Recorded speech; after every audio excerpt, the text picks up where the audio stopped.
has 4 components. You have your baseboard, right here. You have the drill or spindle, the bow, and I have 2 different handholds here. One is a piece of soapstone that I hollowed out, and I've had this for 10 years. I like it better than re-drilling with a piece of wood all the time to eventually drill through it. This hasn't worn out yet. This one is bone. You go to a pet store, or get one of those like little frozen marrow bones, give it to your dog, let them finish it, clean it up, cut it in half, take your drill a little hole, knife, gouge a bit, add some soap or wax, and you're ready to go. So you got something smoking behind you? You do? Oh, son of a gun. Yeah, that's the trouble with the cattail down. Doesn't want to quit. Nope, it does not quit, does not give up, which is one of the reasons why I like it. Oh, for crying out loud.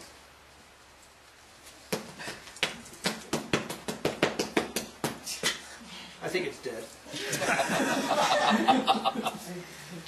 And then finally, we have your tinder bundle. This is cottonwood fibers. The board here and spindle are both cottonwood. I don't like to pay attention much to the names of the wood per se, because I've heard people say you can't use pine. I've used pine and I've gotten a cold.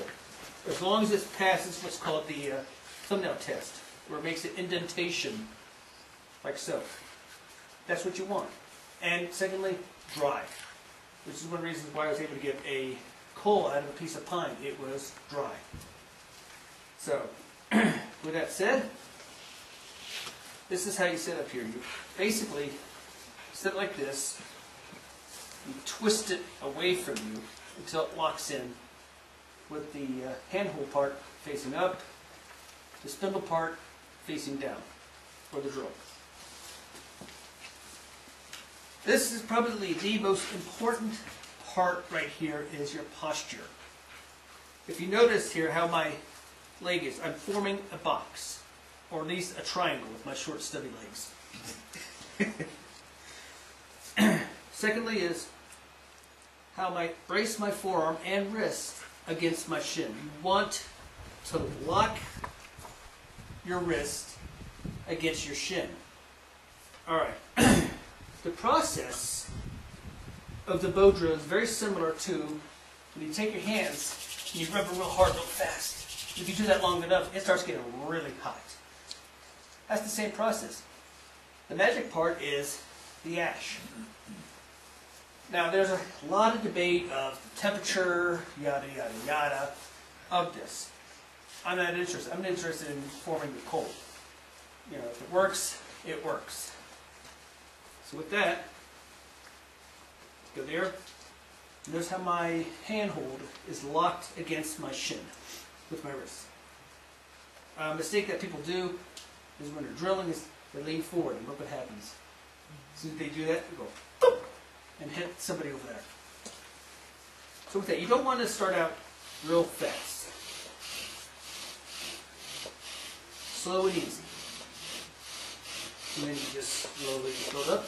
You apply pressure. You don't want to lean on real hard, because otherwise you can jam the drill. And when you push, it's going to pop out, or fling out, or just not move at all. So I do this.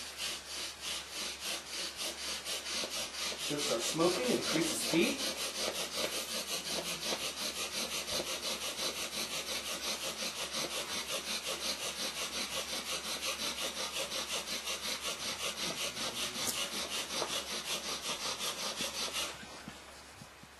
There you go. And we got something. I like to take the ash that's around it, pile on top, because right now it's not going anywhere. Just notice I'm just catching my breath. Give it a little bit of air. And with the rain we just had, you want to be exceedingly careful. There we go.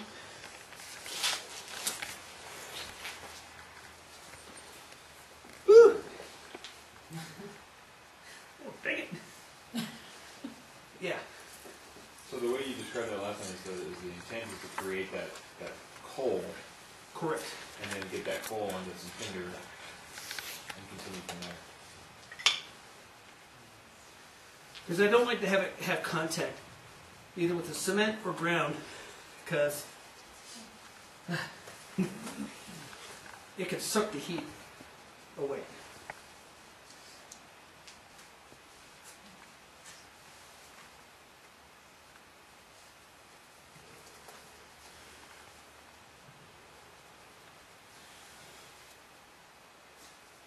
Yeah.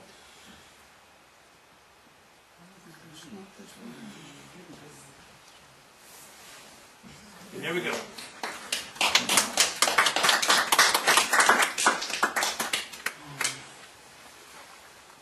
Some people go like this. And you notice it's not burning me because where does heat go? It goes up. And then you just gently put it into your waiting fire pit that's hopefully prepped. It's just annoying when you try to put that. And there you go. Awesome. You're left-handed, yes? Yes, I am. So for a right-handed person, the bow would be in the right I hand. mean, just mirror opposite you. I mean, being left-handed, you could easily just imitate my movement.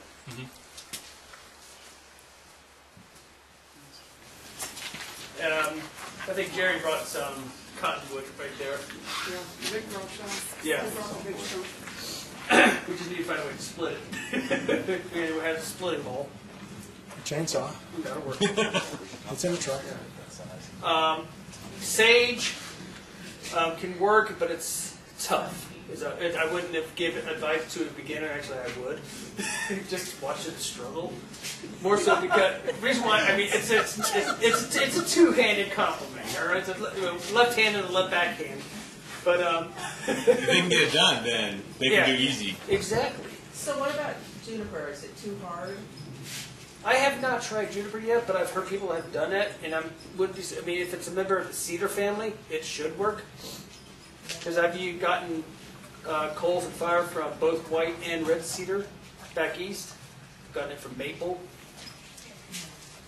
Maple wouldn't pass the stone test with it. It would. How would you make the board? How would you make the components? fireboard? How would you make the fireboard? How do you? Oh, that's easy. The fireboard, you just basically split and you trim it to about 1.5 fingers. Right. Like maybe like this. Right. Like, if it's too thick, it's not going to form the coal. Okay. Too thin, you're just going to go right through. Right. So you cut it in width, and then how do you make the notches? You drill it in first. What you do is you drill the hole in first, and then you make the 1/8 of a pie. Which one? Yeah, I'll show you. Got it.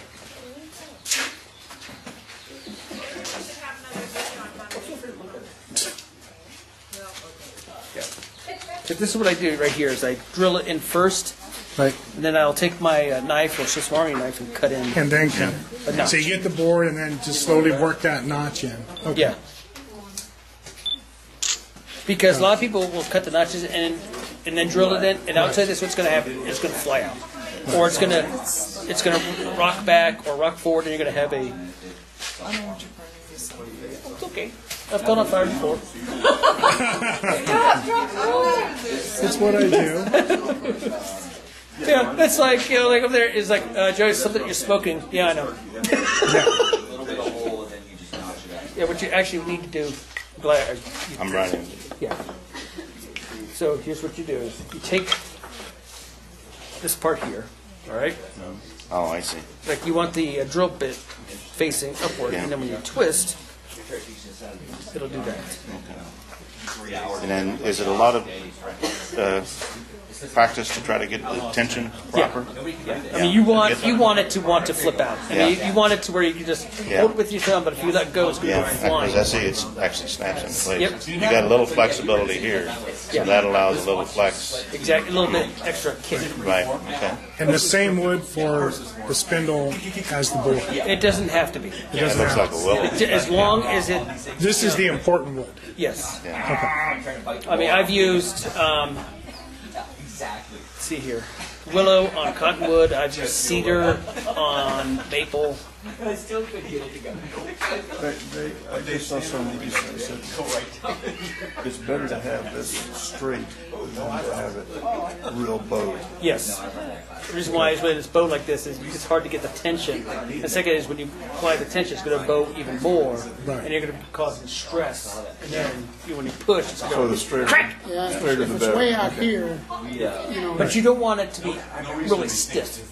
You want it to have some give, a little flex. And they just told me I notch this and then just start a little drill bit in here to get it started, or what?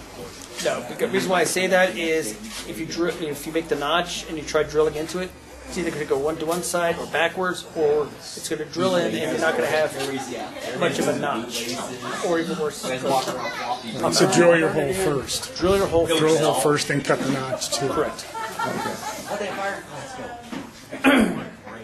So how many fires can you get out of a board like that? It depends on the wood. Okay. I mean, I got about 2 per hole.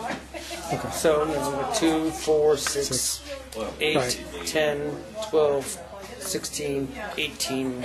And then get another board. Yeah. Or if it's wide enough, 22, 24, Notch the other side. 26, 28, 30. So yeah, about 28 to 30. And that was only about, what, a foot long? Not even this. Yeah, it's a little less. About 9 inches.